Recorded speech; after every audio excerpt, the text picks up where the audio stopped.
Thanks for watching. My name is Dan. I make music under the names Slow Cities and The Crystal Lies. And I am going to show you how to make an experimental studio on a pedal board today.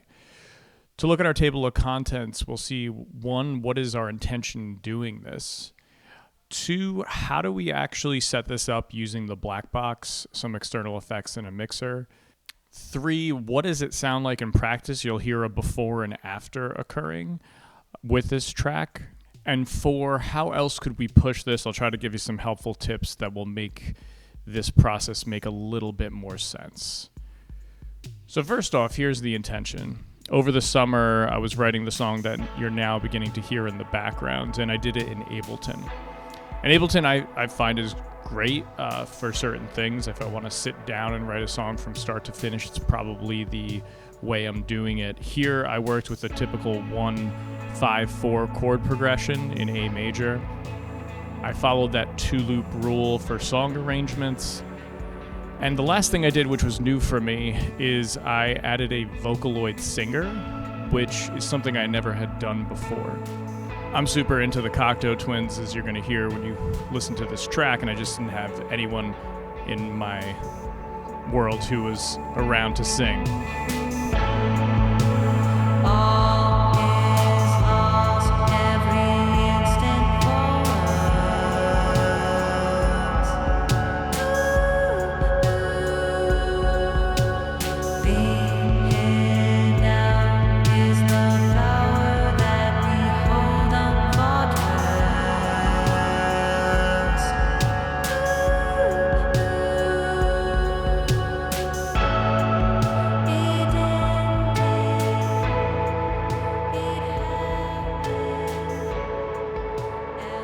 This little area highlighted in red is the part of the song I wanted to put into the black box and then use the samples I already had in there to rearrange this song completely. So my intention here was to examine this question of remixing this song that was quite formulaic in a new environment, and the black box allowed me to do that. Let's look at the signal flow really quick. First off, everything starts with the black box. So this is going to be used for composition. It has multiple outputs and an internal mixer that I'm going to walk you through how to set that up. The second thing were the various effect chains that I was that I had around. I use these typically with just a guitar, but I was realizing I could split it using the outputs provided on the black box. Third, you got to join all those separate chains together somehow, so I have the Bastel Bestie doing that. It also provides a little feedback distortion. And then lastly, the Mini KP2 from Korg is the final effect unit and also a micro SD recorder. So this is the cascade of those signals being moved around, and this is what it actually looks like. I feel like the diagram I just showed you was a lot cleaner. Here it is again. To make this a little bit easier to see, we'll look directly at an image of the black box outputs. Here are the 3 audio outs that are going to go to your pedals. They're all stereo. In my setup, I'm only going to have one stereo effect unit, the hologram microcosm. Also, we have a MIDI out that can sync to the microcosm or whatever MIDI time tempo set pedal you have. And then lastly, there's an analog sync to the razzmatazz. So if you have devices that allow for audio inputs and analog sync and MIDI, you can send all of that from the black box. Let's look at what it actually looks like when you're looking at the black box.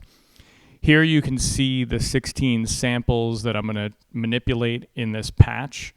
The top row is that red bar in Ableton. It's just the Vocaloid and what the Vocaloid was singing.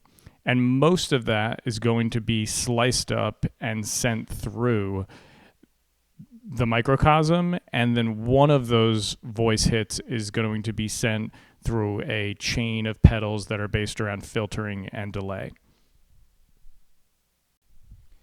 It's important to note that any of these 16 pads can be sent to those 3 outputs in any combination you want. So if you go to the configuration page, you can see that I have this 808 kick that's being sent to output 3. But if you just turn that knob in the upper right-hand corner, you're going to send it to output 1 or 2 or the left and right channel of either of those outputs. This gives you the ability in the black box to send your audio out to 6 different directions. If you have that many pedals and that many inputs on the mixer where you're going to bring it all back together, more power to you. I did not.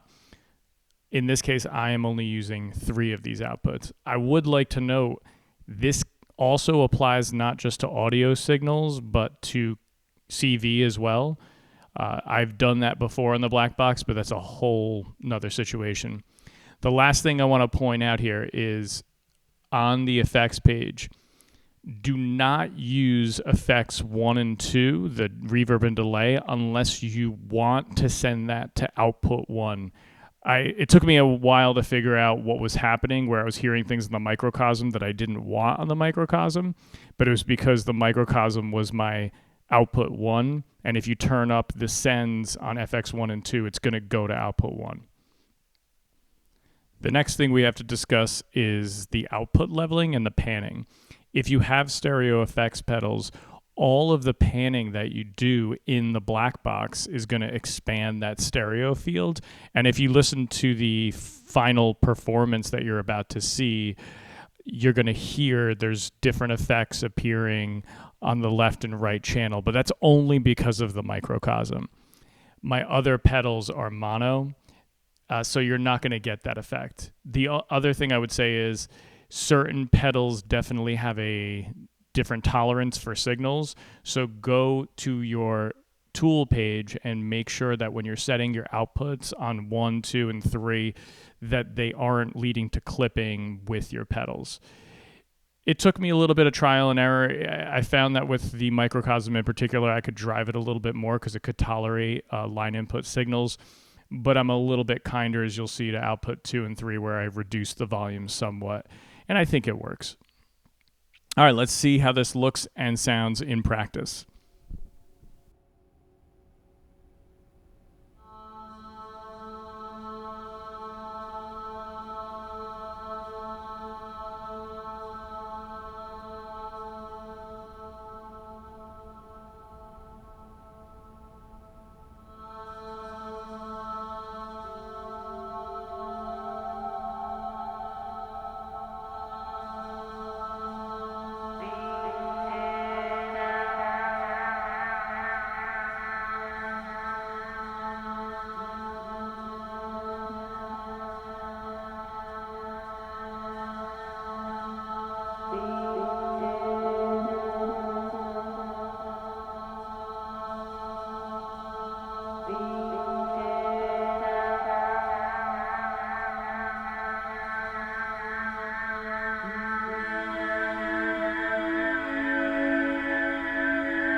keep in mind that this is just one possible way of rearranging all these pieces.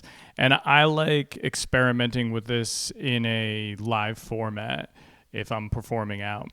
Couple of quick tips to remember here, because I could have gone really deep in this, but I didn't show how I was setting things up in song mode, but I think you should consider how you want to arrange things for maximum improvisation with your hands on those pedals.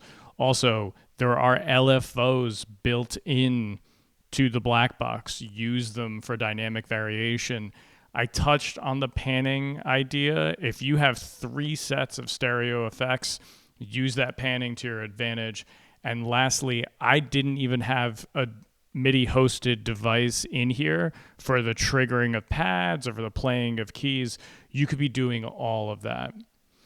I hope you enjoyed, and I hope you can see the flexibility of the Blackbox in a setup like this.